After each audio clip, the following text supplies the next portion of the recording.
네, 신장식의 뉴스 아이킥 2부에서는 민주당 쪽 중심으로 해서 이동영 작가의 정치적인 어떤 예측 들어봤습니다. 3부에서는 윤여준 전 환경부 장관 모시고 전국과 관련돼서 우리 한번 이 고수의 진단을 한번 들어보도록 하겠습니다. 장관님, 안녕하세요. 안녕하십니까. 네, 네.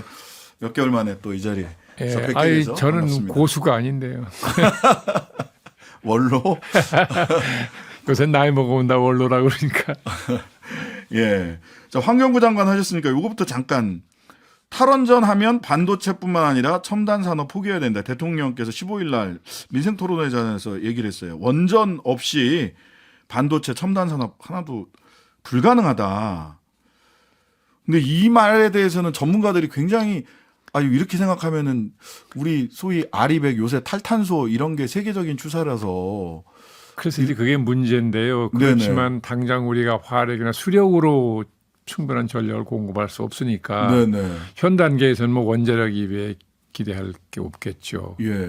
그건 현실을 대통령은 얘기한 것이죠. 네. 근데 장래를 생각하면 그건 다른 방법을 찾아야 되는데 글쎄 무슨 방법이 있을까요? 네, 저는 뭐 그쪽에 전문성이 없어서. 예.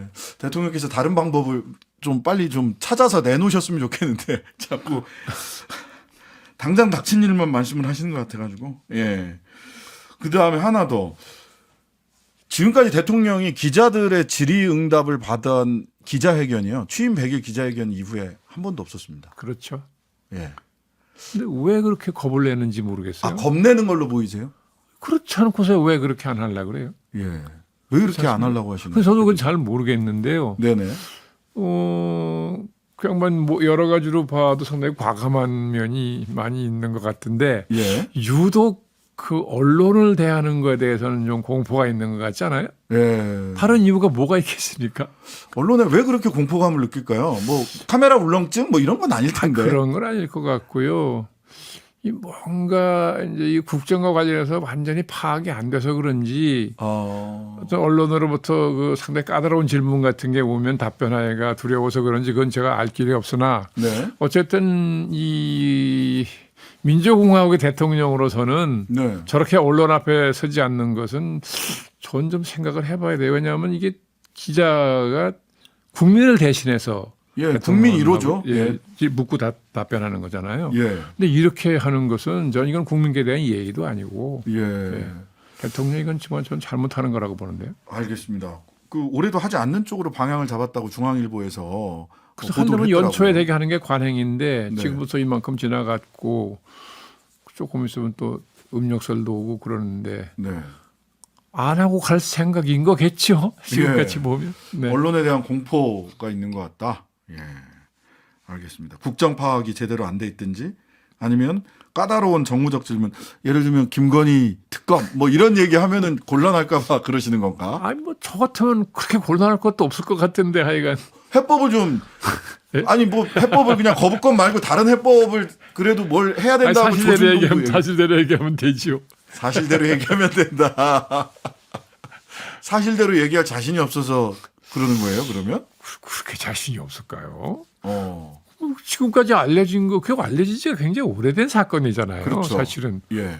별거 없는 것 같은데 왜 그렇게 두려워하는지 저도 좀 개인적으로는 납득이 안 가요.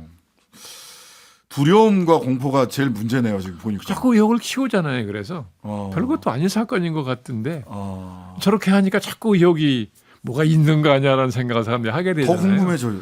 예, 그러니까 그건 현명한 대처 방법이 아닌 것 같은데.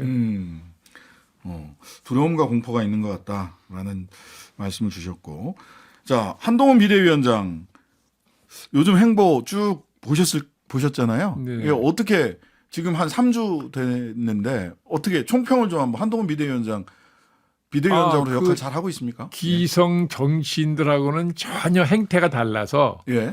그렇죠?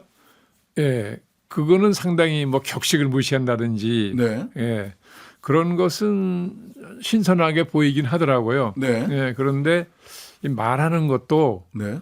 누가 무슨 말을 물으면 즉석에서 답변을 하잖아요. 네. 예, 그리고 말이 또 속도가 빨라요. 예. 그래서 처음에는 그게 상당히 신선하게 느껴지는 면이 있었는데 네. 지금은 여당의 최고 지도자잖아요. 네. 그러니까 지금은 조금 좀 신중하달까 진중한 모습, 네. 말도 조금 생각하고 하는 그런 모습을 보여주는 게 국민들한테 좀 더 국민들을 안심시켜주는 방법 아닌가 싶어요. 지금은 너무 말이 빠르니까 반응도 빠르고, 네. 예, 증문즉답하는 것처럼 그렇게 해야 하잖아요. 네네네. 예, 그건 별로 현명한 것 같지 않던데요. 말하자면 대통령 그 공식석상에서 38개 공식 일정에서 윤석열 대통령이라는 단어, 윤석열 정권, 즉 윤석열이라는 세 글자를 단 한 번도 이야기를 하지 않았다고 해요. 글쎄요, 저도 신문에서 봤습니다. 예. 이거 뭐 기자들이 이거 한번 물어봄직한데 안 물어본 모양이지 왜 그러냐고. 예.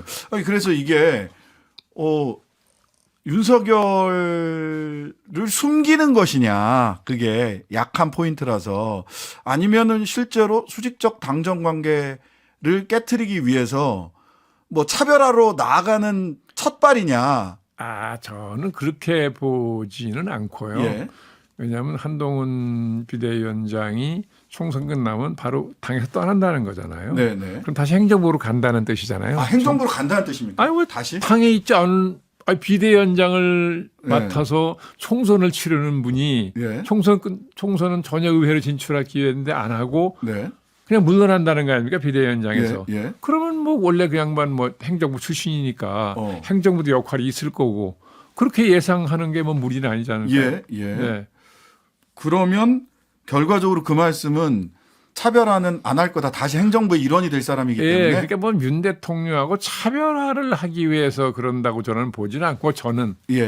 그러나 어차피 윤 대통령은 지금 이제 여러 가지 상황상 어쨌든 한동훈 비대위원장한테 이 정부를 맡긴 거잖아요. 네. 그러니까 거기 역할에 자기가 충실하기 위해서 일부러 대통령을 굳이 거론하지 않는 거 아닌가 저는 그렇게 생각을 하죠. 예.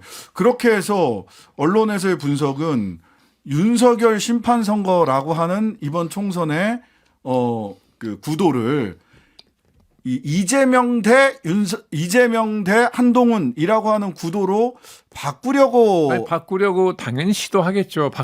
바꿔줄 수 있으면 좋고. 한동훈 비대위원장 입장에서는 뭐 그렇게 윤석열 대통령 입장에서도 그렇겠죠. 윤 대통령 취임한 이래 뭐 거의 30%대 지지도를 계속 끌고 오는 상황이니까 그 지지도 가지고 대통령이 선거 치를 자신이 없죠. 그러니까 한동훈 법무장관을 차출해서 지금 비대위원장 보낸 거 아니겠어요? 근데 그 구도가 어떻게 보세요? 변화 가능성이 좀 있어 보입니까? 지금 한동훈 비대위원장은 3주 하는 거 보니까. 어떤 변화요? 그 구도. 윤석열 정부 견제론 심판이라고 하는 구도가 이재명 대 한동훈이라고 하는 구도로. 상당 부분 그런 요소가 가미 되겠죠. 윤 대통령한테만 오로지 뭐 목표가 주어지지는 않을 테니까. 네네. 분산시키는 효과는 있겠죠. 분산의 효과는 있을 것이다. 알겠습니다. 자, 한동훈 비대위원장 같은 경우는 그래서 이제 그럼에도 불구하고 차기 정치 지도자로서는 뭐 이재명 대표 두 번째 가는 정도로 인기는 올라갔습니다. 그런데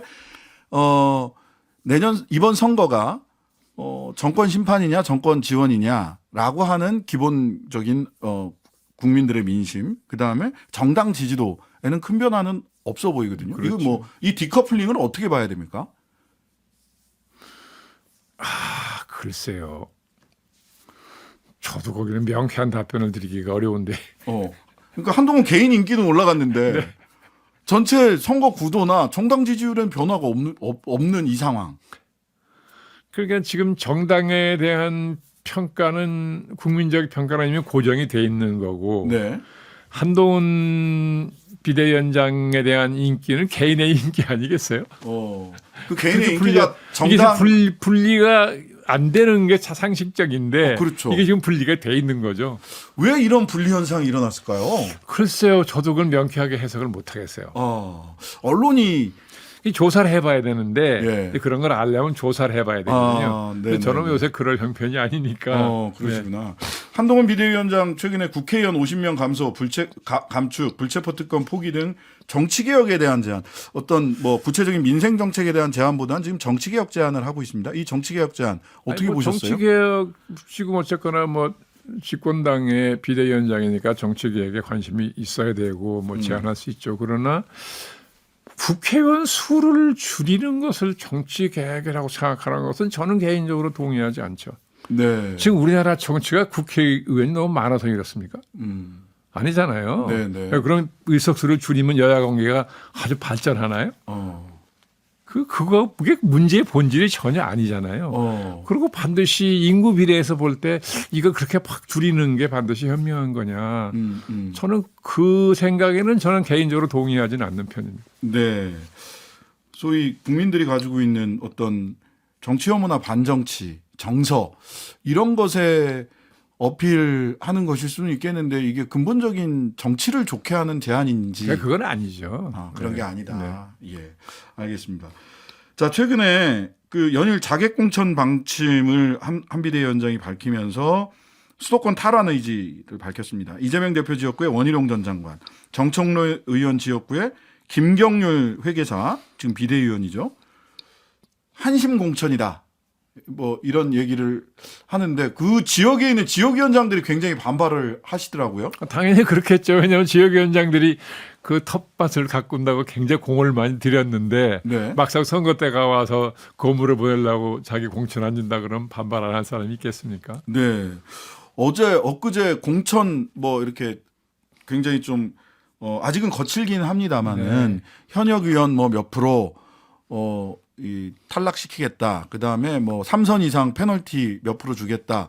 어디는 뭐 민심을 얼마로 하고 뭐 당심을 얼마로 하고 이런 정도가 나왔습니다. 저는 그런 기준이 예. 저는 개인적으로 합리적이라고 생각을 안 하죠. 아, 그렇습니까? 다선이 죄입니까?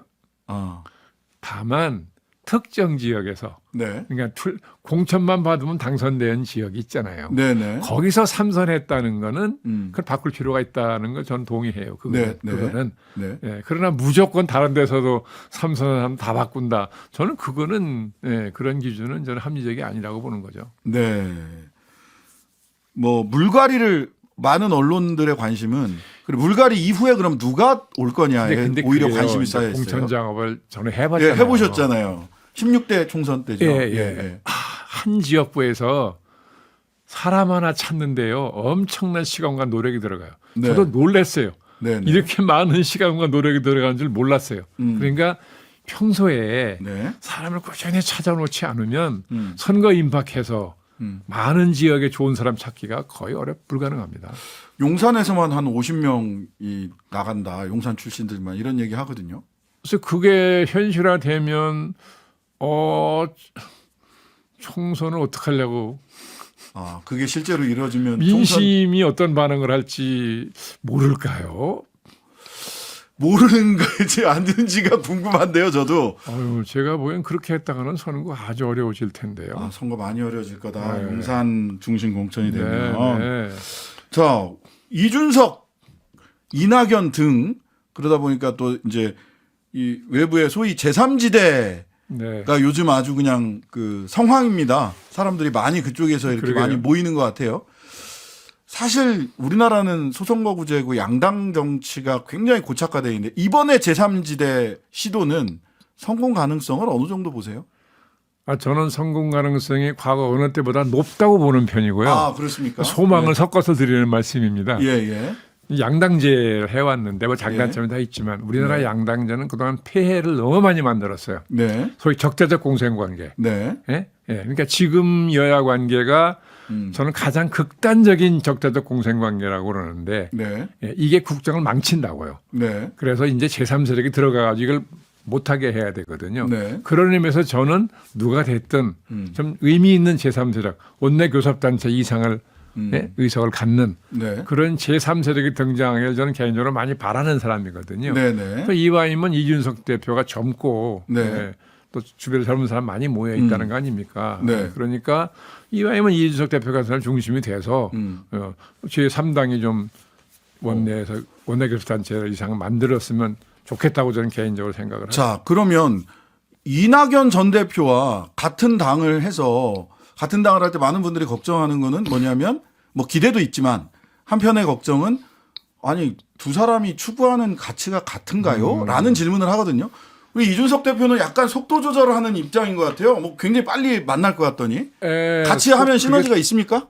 저는 이준석 대표의 경우 이낙연 전 대표하고 같이 하는 것에 대해서 별로 호의적인 생각이 없는 것 같다고 느끼는데요. 아, 이준석 자체가 호의적인 생각이 없는 것 같다? 저 같으면 그렇겠어요. 아, 왜 그렇습니까? 아니 이제 걸어온 길도 완전히 다르고 세대 네. 차이도 많이 나잖아요. 예, 예. 그러니까 지금 이준석 대표는 상당히 참신성을 가지고 승부를 해야 될 텐데 네. 여러 가지 인물도 그렇고 공약도 그렇고 네. 정책도 그렇고 네. 네. 그렇게 보면 지금 굳이 이낙연 전 대표하고 합쳐서 뭐 얻을 게 뭐냐. 현실적으로 저는 꽤 큰 도움이 안 될 거라고 보거든요. 네. 그러고 그러니까 자기 색깔을 분명히 살려서 승부를 해라 이번에. 저는 그런 쪽으로 생각을 하는 편이에요. 이낙연 대표랑 같이 해서 별로 득될 게 없다. 왜냐하면 이제 독자성이 흐려지니까. 네네. 네, 이준석 씨가 가지고 있는 그 독자성이 있잖아요. 네네. 근데 그걸 굳이 왜 선거 앞두고 흐리느냐. 독자적으로 승부를 하지. 예. 정치공학적인 한지붕 세 가족, 두 가족 이렇게 되는 거 이준석 아니냐? 대표 주변에 꽤 많이 젊은이들이 모여 있다는 거 아닙니까? 네네. 그럼 그 세력을 모아서도 충분히 승부할 만한데 네. 지금 굳이 뭘 그렇게 걸어온 길도 전혀 다르고 세대 차이도 나는 분하고 네. 힘을 합치려고 굳이 이준석 대표가 노력을 할까? 예. 그래서 저는 지금 보이는 미원적인 반응이 네. 그런 의중을 노골적으로 드러내긴 딱하니까. 그렇게 하는 거 아닌가 저는 짐작을 한다는 거죠. 그렇게. 그리고 본인이 이준석이라면 윤 장관님이 안 한다. 네. 내가 이준석이라면 안 한다. 득될 게 없다. 라는 말씀까지. 독자적으로 승부를 하는 게 독자적으로 승부하는 게 나을 것이다. 라는 말씀까지. 지금까지 윤여준 전 환경부 장관님과 함께했습니다. 오늘 말씀 감사합니다. 수고하셨습니다. 네, 감사합니다. 하루 종일 기다려지는 진짜 시사. 평일 저녁 6시 5분 신장식의 뉴스 하이킥.